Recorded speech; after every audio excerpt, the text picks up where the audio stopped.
Hello everyone, welcome to my channel. My name is Andrew. As you can see, I have a special guest with me today. This is Matthew, my younger brother. He's 31 years old.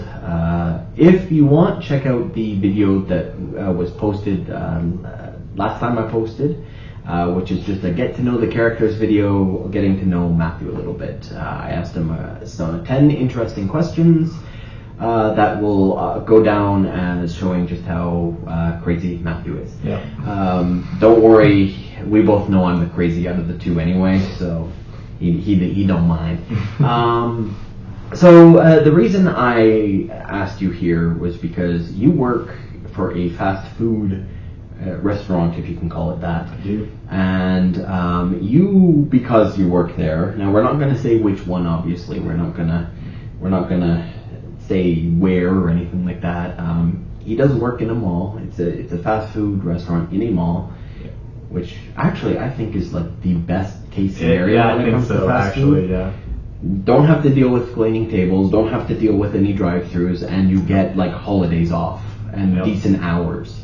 Whereas if you worked at like, I don't know, say a McDonald's somewhere, you could be there all hours of the day and night. So I think he lucked out with this one. But he is in a mall, which means there's a lot of people there, and that means that you inevitably are going to come over entitled people.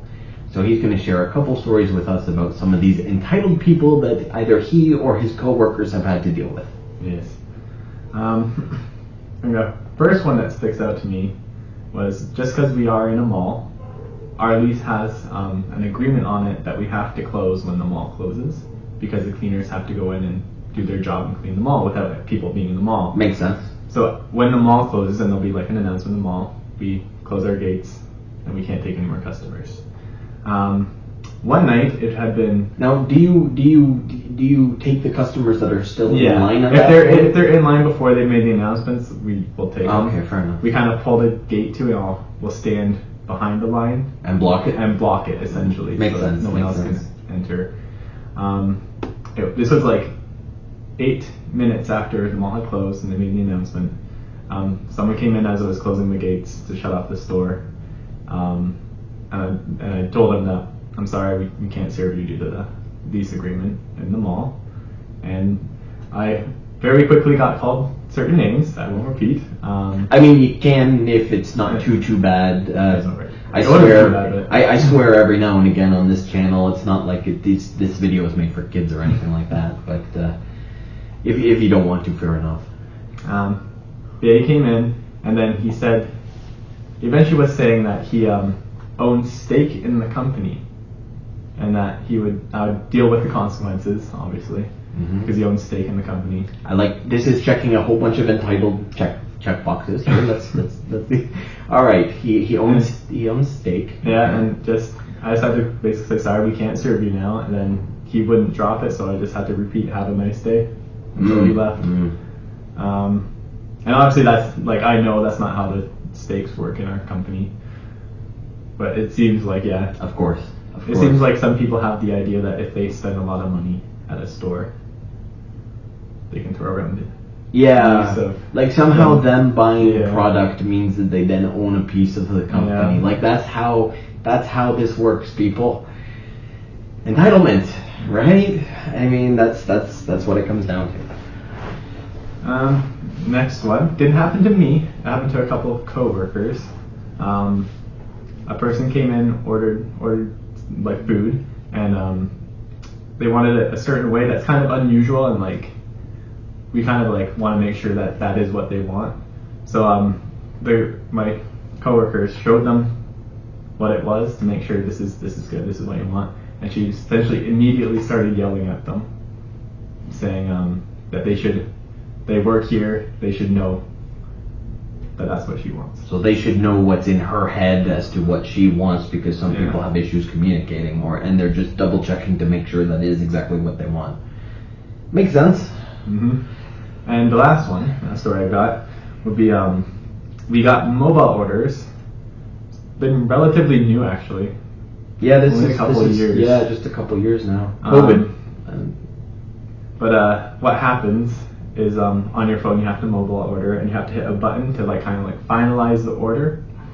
and I had an elder gentleman come up and start yelling at me because where's his order? He ordered it a while ago and he still hasn't got it. Then obviously you have to just ask him to show the phone and get them through the process. It's interesting you say that, because I was at a place not too long ago and someone came in who claimed they had a mobile order, and it was exactly the same thing. It was just that last finalizing, hit that button and you're good, and they didn't, and then so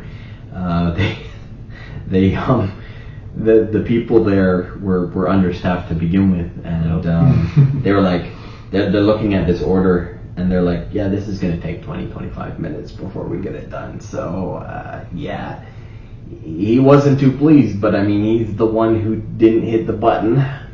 I don't think in general that would be entitlement, but I think that if he then expects anything special from it, then that would like get into an entitlement sort of feel.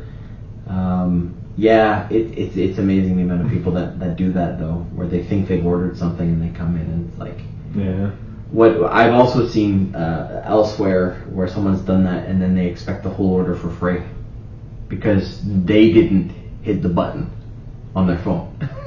But it's not their fault. It can't be their fault because they're entitled. No, it's someone else's. Yeah. So as I have said before, in one of my videos, the customer is not always right. That wasn't even the whole saying to begin with, as I told Matthew in the introduction one, introduce the characters, meet the characters video that I did with him with the questions. I pointed out that the original saying, as I've said in the video that you may have seen on my channel already, the customer is always right is not the full saying. It's the customer is always right in matters of taste. And I'm not surprised that got chopped down and made what it was, because entitled people are going to jump on something like that. So, but I think we need to start pushing back a little bit that no, customers aren't always right. They just aren't, because people aren't always right. So, but that's my take on it. I'm sure you share a similar opinion on this. I know we've dealt with many entitled people in our lives, so anyway, we both know who we're talking about. We're not going to say it, but yeah. So I hope you have a good day, and I will see you in the next video. Have a good one. Bye bye.